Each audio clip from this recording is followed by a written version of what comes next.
This is where we're headed for Outdoor Ed this year. This is Henry Coe State Park. It's actually the second largest state park in all of California. I learned from Britley. And it's only about 2 hours away from home, but it feels like it's a million miles from anything. And I can't think of a better time of year to come here. All right, here we are at the first of a series of campgrounds, the Manzanita Point group campgrounds. And you can see we've got a fire ring, which we will almost certainly not be allowed to use. We've got 3 picnic tables and a lot of flat ground. There's even a little corral back there from when this was an actual ranch. And this particular site, if you can see behind me, where is it? Right there. That is a toilet. So there are a few of those scattered around in the more in the sites that are closer to the headquarters.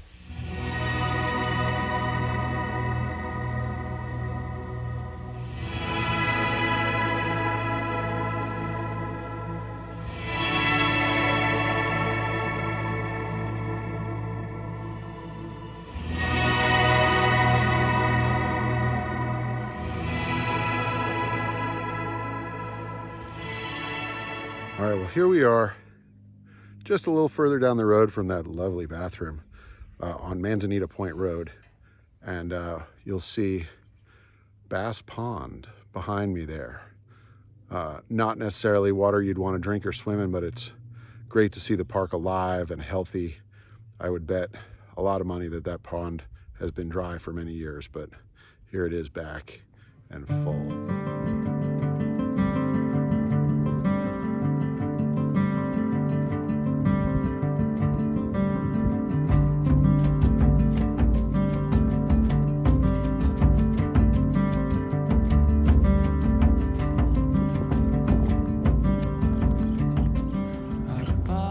Hey kids, you know what that is behind me? That's right, it's an empty water tank. We shouldn't expect to find drinkable water on the trails or in the park, which means you're gonna need to carry with you water for a couple of days.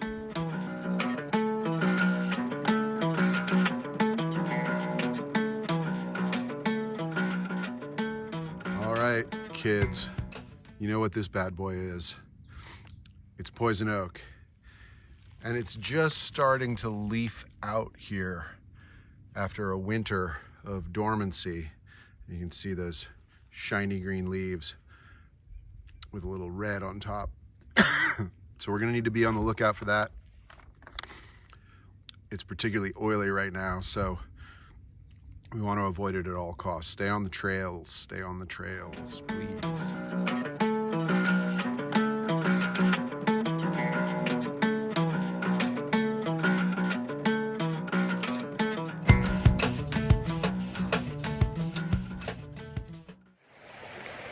Remember me saying something about how we won't have access to a lot of water while we're in this beautiful Henry Coe State Park? You hear something? Yeah. Look at this.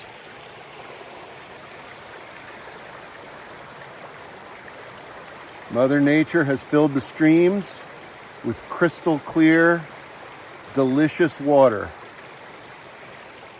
I'm about a mile down the trail from the Manzanita campsites, and we have this beautiful, fresh, running water.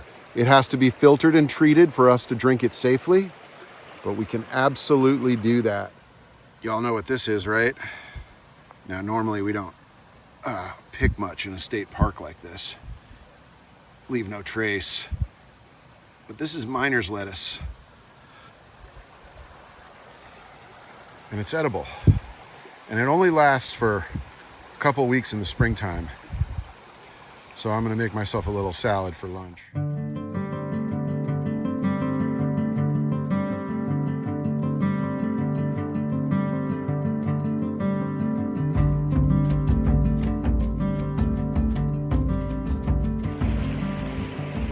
See what that is? That's my wet boot.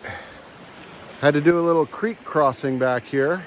So if you happen to take this hike, you'll need to cross this creek. And if you're clumsy like me, you might slip in. Make sure you bring some pretty sturdy shoes that dry off pretty easily. Maybe throw a change of socks in your day pack when we head out on our hikes, so that if you do a dumb thing like I just did, because even teachers make mistakes, you won't have soggy, squishy feet for the rest of the day.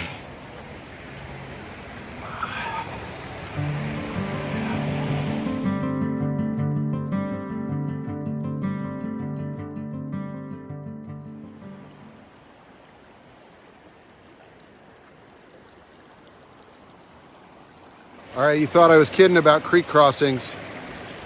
I wasn't. I got to get across this puppy. And it's moving pretty good. I should probably put my phone down, but I think I can do this if I'm careful. Always an extra point of contact there with your hand. These rocks are really wet, which means they're really slippery, as I found out earlier. I could just take my shoes off, but that brings in some other safety issues, which is that I could get my feet, bare feet, caught on underwater rocks. All right, I'm balancing carefully. There's a dry rock here. I made it.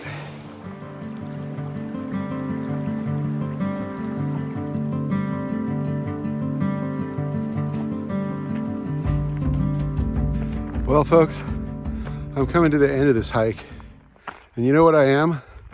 I'm super tired, and I'm gonna be drinking water like I have all day. I have a little water bladder that goes in my backpack. If you don't have one of these, it might be worth picking one up. You can certainly carry a big Nalgene bottle or a plastic bottle, but it's kind of nice to just be able to get a little water whenever you want and carry it on your back. So consider it. I've been hiking from 7:45 this morning. It's about noon, and I've probably covered, I don't know, 5 miles or something. It was all the way downhill to start, and now it's been all the way uphill for the last 2.5 miles. And I'm sweaty, and I'm dirty, and my feet hurt, and I'm pretty hungry. But I'm also pretty proud of myself. Kind of like the feeling that I have that I worked really hard. I know that I'm going to enjoy my shower tonight, and that the cheeseburger I plan to have for dinner is going to feel like I really earned it, and it's going to taste extra good. And I also know that the work that I did got me to some really beautiful places that I'd never seen before. Got me to do some things I'd never done before. And so I hope you'll all bear that in mind as you head out. Know it's going to be hard. Know you're going to be tired. Know your dogs are going to be barking at the end of the trip. But also know that you can do it. You're going to feel good about having done it. And you're going to see and do some things that I think are really going to blow your mind, or I sure hope so. And importantly, you're going to do it with old friends and maybe some new friends. So that's the last thing I want to say. When we're out here, what your teachers are really hoping is that you will be responsible to two things. First, we're responsible to the land and to Mother Nature. We're going to find it in pretty immaculate condition, and that's how we want to leave it. So the next person who comes out here for the first time can have an awesome experience like we did. So we're responsible to this beautiful land and for this beautiful land. So that's one thing you're responsible for. The other thing you're responsible for is each other. As you've watched this, maybe some of you are like, wow, that looks awesome. I want to get on that trail. I want to camp out near there. I can't wait to get dirty and drink some water out of a creek and eat a 1.5 pounds of trail mix. Maybe skin my knee a little bit. Badge of courage. And you're all fired up. But there's also some folks in this room who may have watched this and thought, that doesn't look like fun at all. That looks hard. It looks dirty. It looks hungry. I don't want to drink any water from a creek, and I don't want to go to the bathroom God knows where, and